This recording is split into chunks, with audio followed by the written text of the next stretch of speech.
बीते 50 सालों में इंसानों ने स्तनधारियों, पक्षियों, मछलियों और रेप्टाइल का 60% सफाया कर दिया है। पृथ्वी पर छठी मास एक्सटिंक्शंस यानी कि सामूहिक विलुप्ति पहली बार किसी प्रजाति यानी होमो सेपियंस की वजह से होने जा रही है, यानी हमारी वजह से होने जा रही है। दुनिया भर की लुप्तप्राय प्रजातियों की स्टडी करने वाले संगठन world wide fund for nature यानी कि WWF ने अपनी रिपोर्ट में दावा किया है पृथ्वी पर जीवन कई बार पनपा है, फला फूला है और फिर किसी ना किसी वजह से ज्यादातर प्रजातियां खत्म हो गई हैं। आज यानी 22 अप्रैल को दुनिया भर में पृथ्वी दिवस मनाया जा रहा है। पृथ्वी यानी जिसकी वजह से वी यानी हम मौजूद हैं। फर्स्ट इंडिया आज आपको 4.6 अरब साल पहले कैसे एक ग्रह के तौर पर पृथ्वी बनी थी उसकी पूरी जानकारी देंगे।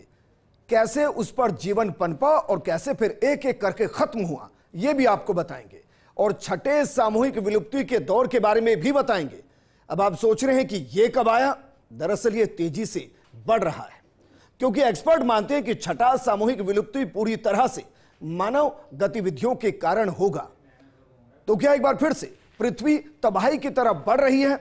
और अगर ऐसे हालात रहे तो क्या वाकई में हम वर्ल्ड अर्थ डे मनाएंगे या फिर जो अर्थ और जिसके साथ लगातार हम अनर्थ कर रहे हैं अर्थ के साथ खुद को भी खत्म कर देंगे? आज हम आपको वर्ल्ड अर्थ डे के साथ हमारी तरफ से किए जा रहे अनर्थ का पूरा विश्लेषण करके बताएंगे। नमस्कार, आपके साथ मैं विजेंद्र सोलंकी और आप देख रहे हैं हमारा स्पेशल प्रोग्राम।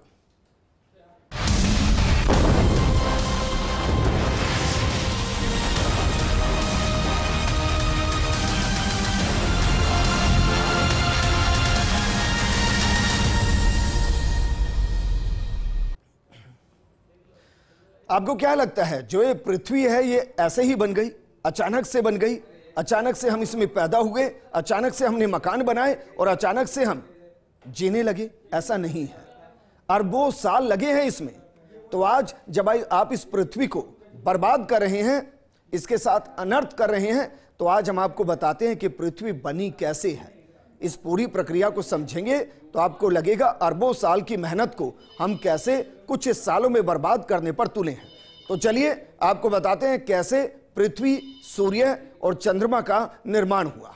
दरअसल ज्यादातर सोलर साइंटिस्ट की जो थ्योरीज कहती है उसके मुताबिक 4.6 अरब साल पहले सौरमंडल गैस और धुएं के घने बादलों से सब कुछ घिरा हुआ था और इसी दौरान हुए एक तारे के सुपरनोवा विस्फोट के शॉक वेव से ये बादल तेजी से घूमने लगे और इस घूमते बादल को सोलर नेबुला कहा गया। यह शब्द आपने बहुत बार सुना होगा अगर आप विज्ञान के छात्र हैं तो।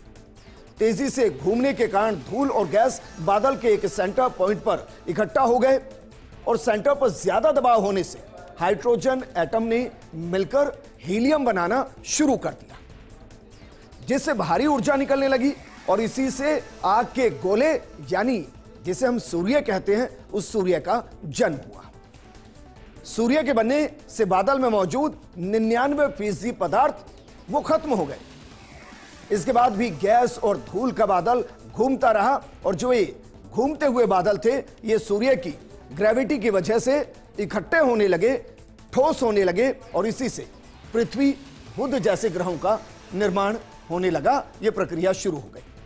बाकी पदार्थ अलग अलग इकट्ठा होते लगे और गोलाकार होने लगे और इनसे ही जिनको हम सौरमंडल के अंदर मंगल कहते हैं, पृथ्वी कहते हैं और जो बाकी ग्रह हैं वो बनने लगे। गुरुत्वाकर्षण बल के कारण सभी ग्रह सूर्य के चक्कर लगाने लगे और वो आज तक चक्कर लगा रहे हैं और इसे हम कहते हैं सौरमंडल। शुरुआती पृथ्वी में ज्वालामुखी की तरह लगातार विस्फोट हो रहे थे और इनमें से हाइड्रोजन सल्फाइड, मीथेन और कार्बन डाइऑक्साइड जैसी गैसें निकल रही थी और इन गैसों से ही पृथ्वी पर पहली बार वायुमंडल का निर्माण हुआ। इसी दौरान पृथ्वी से एक छोटा ग्रह टकराया और इस टक्कर से पृथ्वी के चारों तरफ ग्रह के पदार्थ के टुकड़े फैल गए। इनसे मिलकर एक उपग्रह बना जिसे हम कहानियों में और लोरियों में चंदा मामा कहते हैं, जिसे हम चंद्रमा कहते हैं। और यही चंद्रमा पृथ्वी का लगातार चक्कर लगाता है और चांदनी रात में दीदार। वाह, यही तो सौरमंडल की खूबसूरती है। लेकिन पृथ्वी बनी, पृथ्वी पर अगर पानी नहीं होता तो हम लोग यहां नहीं होते। ना कैमरे के उधर बैठकर आप सुन रहे होते और ना कैमरे के इधर खड़े होकर मैं आपको पृथ्वी के बनने की जानकारी दे रहा हूं। क्योंकि आज भी देखिए ना, हम सौरमंडल के अंदर अलग अलग ग्रहों पर जाते हैं तो सबसे पहले दो ही चीज खोजते हैं, एक पानी और दूसरा वायु। और कमाल की बात है, हम इस जगह जहां पानी और वायु दोनों मौजूद हैं उनको बर्बाद करने पर तुले हैं। एक ग्रह जहां जीवन पनप रहा है उस अर्थ के साथ लगातार अनर्थ कर रहे हैं। तो चलिए, जिसे हम अमृत कहें, पृथ्वी पर उस पानी की शुरुआत कैसे हुई यह भी हम आपको बताते हैं। जरा इसको भी समझने की कोशिश कीजिए। वैज्ञानिकों के मुताबिक पहले पृथ्वी पर पानी सिर्फ गैस के रूप में मौजूद था, लेकिन करीब 3.8 अरब साल पहले पृथ्वी इतनी ठंडी हो गई कि जल वाष्प पानी में बदल गया। इसे बने धरती के सबसे पहले महासागर ने पृथ्वी को पूरी तरह से ढक लिया। करीब 3.7 अरब साल पहले पानी में ही सूक्ष्म जीवों की उत्पत्ति हुई और यह पृथ्वी पर जीवन का पहला रूप था। मनुष्य बिल्कुल नहीं थे। करीब 3.3 अरब साल पहले पृथ्वी एक जलीय दुनिया के रूप पर थी, या कहीं कि पृथ्वी पर जीवन की शुरुआत पानी के अंदर हुई। लेकिन जैसे जैसे महासागर से जमीन के टुकड़े उभरने लगे, जिन्हें वैज्ञानिक भाषा में क्रेटन कहा गया, इसी दौरान पृथ्वी का पहला महाद्वीप वालबारा बना। कौन सा महाद्वीप? वालबारा। हालांकि ऑस्ट्रेलिया महाद्वीप से भी छोटा था। और इसके बाद साइनो नाम का बैक्टीरिया पृथ्वी का पहला फोटोसिंथेटिक बना, यानी कि सूर्य की रोशनी से जो अपना भोजन प्राप्त करता था। आज हम जो पेड़ पौधे देखते हैं ना, वो सब फोटोसिंथेटिक है। वो सूर्य की रोशनी से प्रकाश संश्लेषण जो प्रक्रिया होती है उसके माध्यम से भोजन तैयार करते हैं और उस भोजन के बाद हमें फल मिलते हैं, फूल मिलते हैं, जो हम खाते हैं वो सब मिलता है। धरती पर ऑक्सीजन उत्पादक बने और कार्बन डाइऑक्साइड का स्तर कम होने लगा, क्योंकि आज भी आप जब पौधों को देखेंगे तो पौधे क्या करते हैं? कार्बन डाइऑक्साइड को सोखते हैं और बदले में हमें ऑक्सीजन देते हैं। तो जो एटमॉस्फेयर के अंदर कार्बन डाइऑक्साइड थी उसको ये सोखने लगे और ऑक्सीजन छोड़ने लगे और इस तरीके से ऑक्सीजन बनने लगी और इसी वजह से पृथ्वी पूरी तरह से जम गई। लगातार एटमॉस्फेयर में बदलाव के साथ महाद्वीप में भी बदलाव हो रहे थे। महाद्वीप के टूटने और नए महाद्वीप के बनने की प्रक्रिया लंबे समय तक जारी रही और जब ऑक्सीजन का स्तर बढ़ने लगा तो फिर हाइड्रोजन से मिलकर धीरे धीरे पृथ्वी पर पानी आने लगा। अब सोचिए जरा, इस पृथ्वी पर जिस पानी को हम बेवजह बर्बाद कर देते हैं, ना जाने कितने लीटर को हम यूं ही फ्लश कर देते हैं, हाथ धोने के दौरान ना जाने कितने लीटर को बहा देते हैं, उसकी बूंद बूंद को बनने में ना जाने कितने सालों का वक्त लगा है। लेकिन वर्तमान स्थिति क्या है, इसको भी जरा हम आपको समझाते हैं, ग्राफिक्स के जरिए समझाते हैं, क्योंकि पृथ्वी पर जल की वर्तमान स्थिति को आप समझेंगे तो आपको बहुत कुछ समझ में आएगा। दुनिया भर में लगभग 900 नदियां हैं, झीलें हैं, जल आधारित प्रणालियों का 153 से ज्यादा जो देश मिलकर उपभोग कर रहे हैं। और इसमें अगर बात करें तो हम आपको बता दें कि 71% हिस्सा पानी से पृथ्वी का ढका हुआ है और पृथ्वी पर जो पानी है उसमें से 97% सागर महासागर में है, जो नमकीन है और पीने के काबिल नहीं है।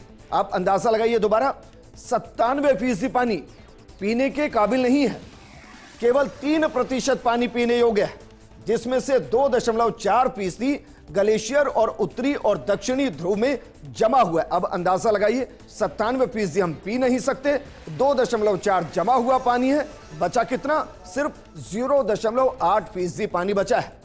आज आधुनिकता की दौड़ में पृथ्वी के पर्यावरण को विषैला बना दिया गया है और हम जो पानी हमारे पास है उस पानी को भी हम छोड़ नहीं रहे हैं। महज 1.6% पानी जमीन के नीचे है और उसका भी 0.01% वाष्प और बादलों के रूप में है।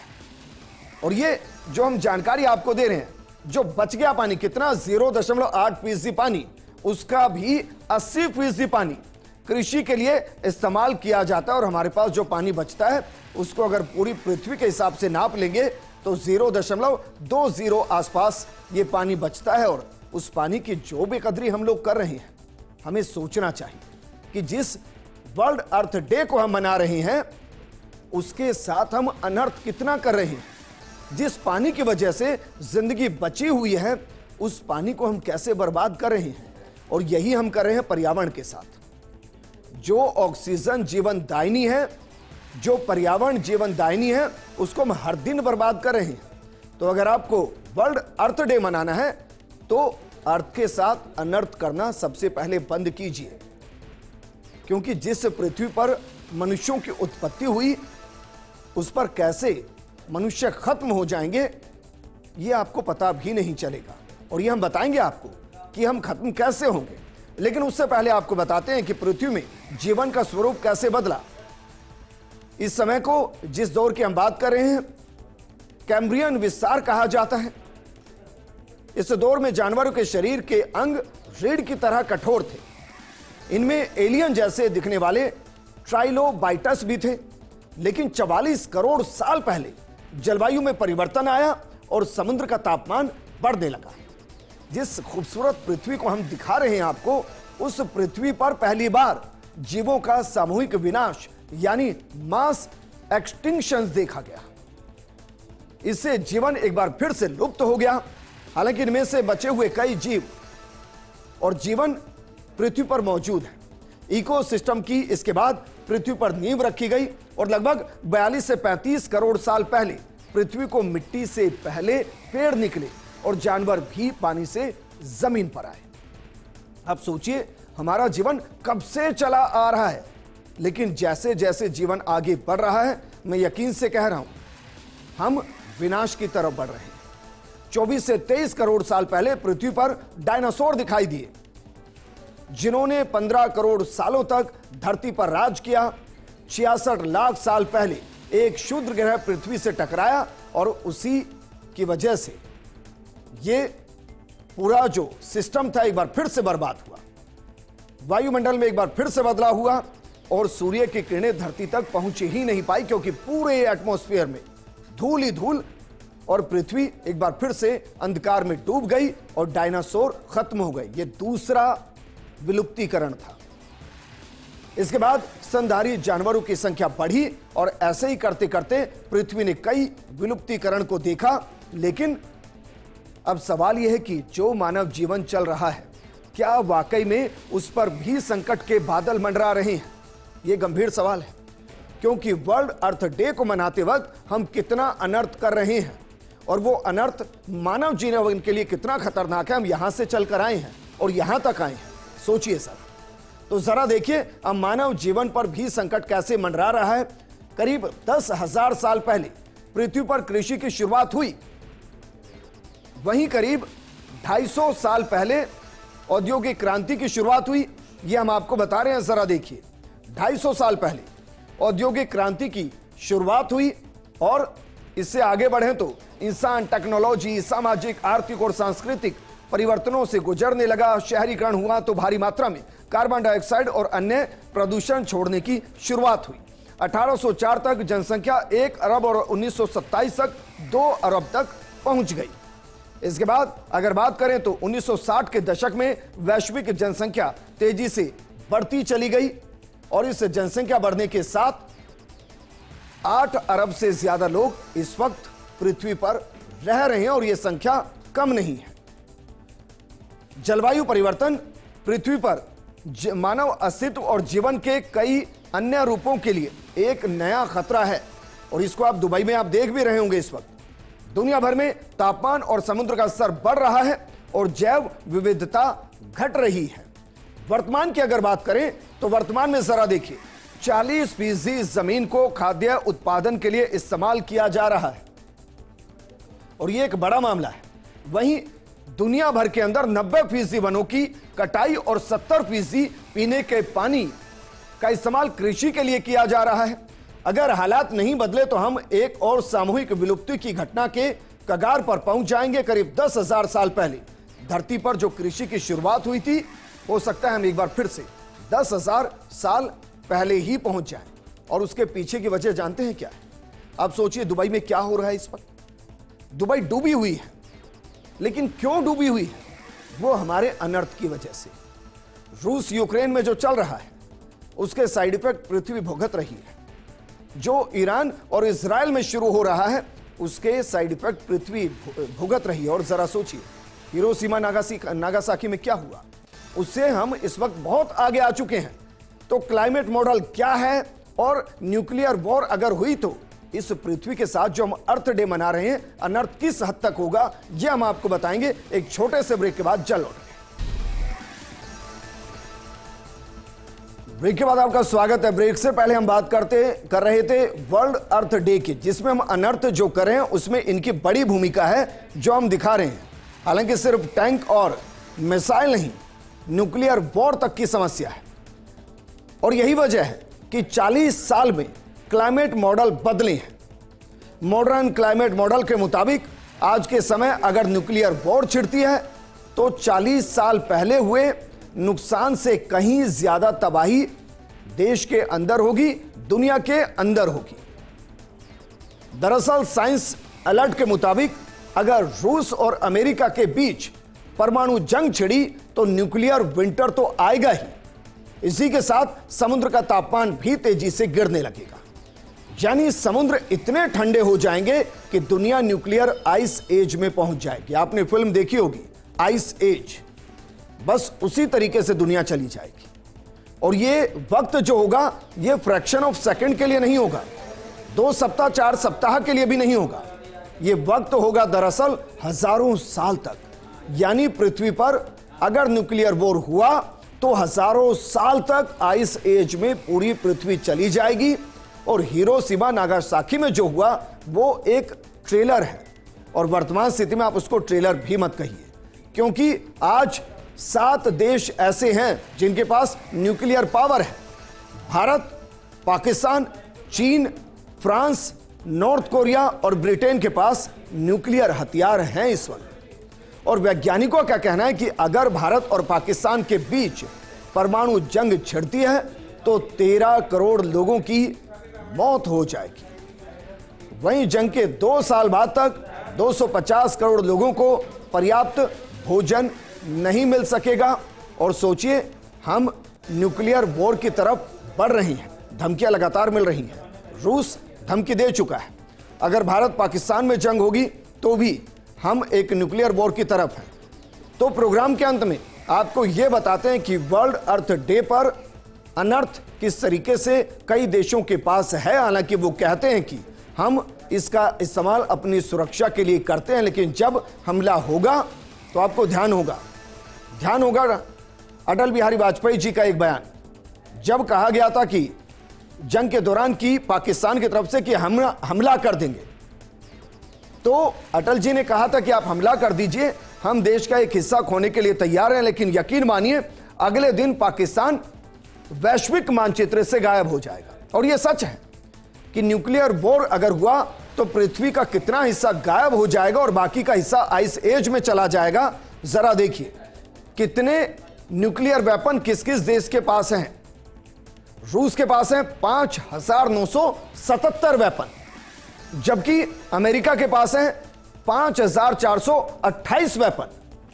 देखिए जरा चीन के पास 350 वेपन और फ्रांस के पास 290 न्यूक्लियर परमाणु हथियार हैं। जब आप सिर्फ रूस और अमेरिका को देख लेंगे तो 10,000 से ज्यादा सिर्फ उन्हीं के पास हैं। इसके अलावा ब्रिटेन के पास 225, पाकिस्तान 165, भारत 160, इजराइल 90 और नॉर्थ कोरिया 20। इजराइल इस वक्त जंग के बहाने पर खड़ा है। और सोचिए अगर जंग के बहाने पर इजराइल खड़ा है तो फिर क्या वाकई में न्यूक्लियर वॉर की तरफ जा सकते हैं। और जो प्रोग्राम हमने शुरू किया था वर्ल्ड अर्थ डे, उसके आप सभी को शुभकामनाएं और दुआ करेंगे कि अनर्थ इस अर्थ पर कभी ना हो, क्योंकि बहुत मुश्किल से किस तरीके से अरबों साल लेकर हमारी ये खुशहाल पृथ्वी बनी है, इसको नष्ट ना ही होने दे। तो हमारी जिम्मेदारी कि हम इस पृथ्वी को बचाएं और आज से ही पर्यावरण को लेकर गंभीर हों, ना तो हम पानी का बेवजह इस्तेमाल करें और ना ही हम ज्यादा प्रदूषण फैलाएं, और कोशिश यही करें कि यदा यदा के लिए हम वर्ल्ड अर्थ डे मनाते रहें, क्योंकि हम बच्चे हैं और पृथ्वी मां है। मां को किसी भी सूरत में बर्बाद नहीं किया जा सकता। इस प्रोग्राम में फिलहाल इतना ही। आप बने रहिए फर्स्ट इंडिया न्यूज के साथ। नमस्कार।